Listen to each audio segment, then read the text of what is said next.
Hej alle sammen, i dag i min julekalender har jeg fået den her lip pensel, som jeg faktisk bare kalder for lip liner. Og den er åben desværre.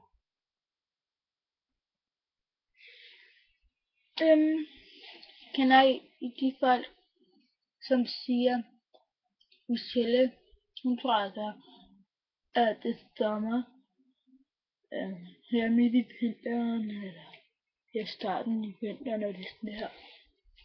Så nu vil jeg gøre lidt grin med den. Så jeg tager sådan en lille stikkerblans, bare den i hånd og super der.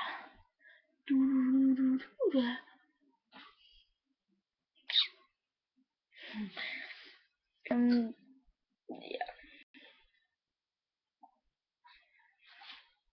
Og den her lille blomst er bare en lille hestehale.